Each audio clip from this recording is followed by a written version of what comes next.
Chapter 10, Capillary Puncture Equipment and Procedures. Take a moment to review the objectives for this chapter. Again, remembering you can pause at any moment.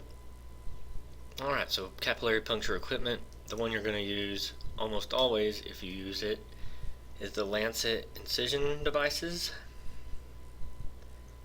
used to obtain capillary blood specimen designed for either finger or heel puncture.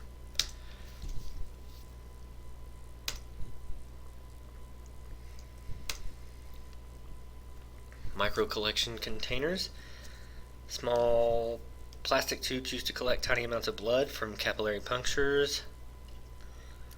You can have micro hematocrit tubes and sealants. These are disposable narrow bore plastic or plastic clad glass tubes used primarily for hematocrit determinations.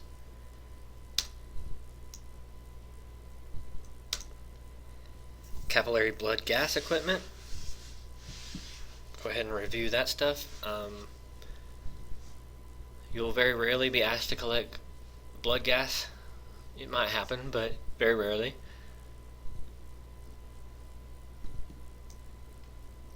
Warming devices you will probably become familiar with. Can increase blood flow for as much to up to 7 times, usually used on infants and stuff like that. Composition of capillary specimens. It's a mixture of arterial, venous, and capillary blood.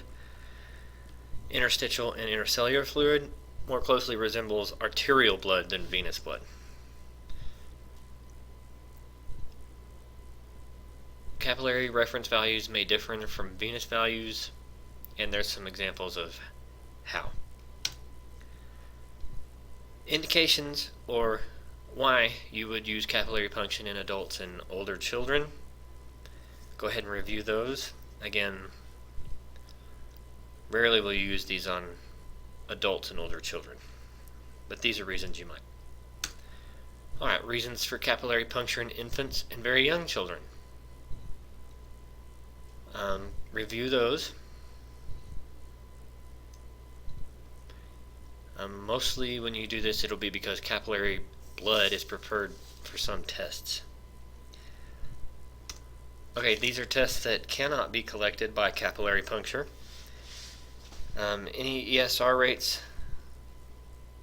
SED rates, erythrocyte sedimentation rate, coax studies cannot, blood cultures cannot, and tests that require large volumes of serum or plasma.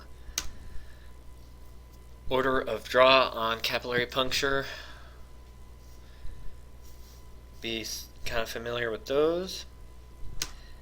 And as far as performing a capillary puncture steps, or a capillary puncture, I'm not going to read the steps to you individually. You can just read through them yourself, review, make sure you're familiar with them. Again, a lot of these are similar to regular venous punctures or venipunctures.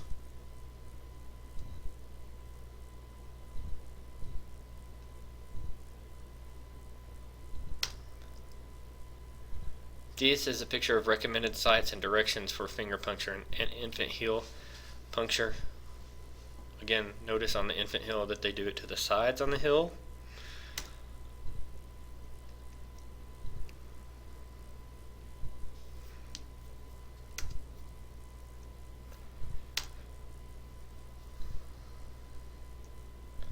So just review these as you need.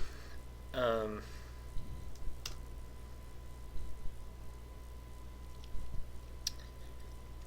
process for doing finger punctures and heel punctures.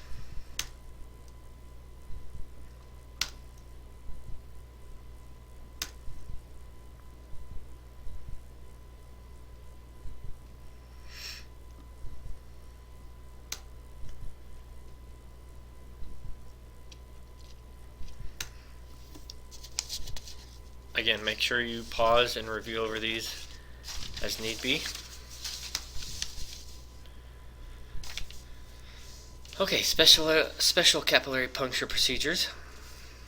Capillary blood gas specimen by heel puncture, neonatal bilirubin collection, and where you'll do it most often is newborn neonatal screening, so like phenylketonuria, cystic fibrosis, that kind of stuff. That's where you'll experience the majority of your newborn heel sticks. These are the PKUs.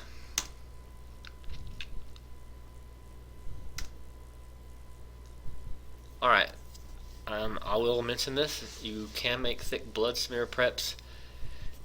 You probably never will in your career. They're used to test for malaria. Obviously, we don't have a problem with that around here unless somebody visits a country where malaria is prevalent.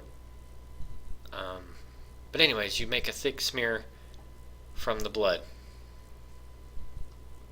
And that's this chapter.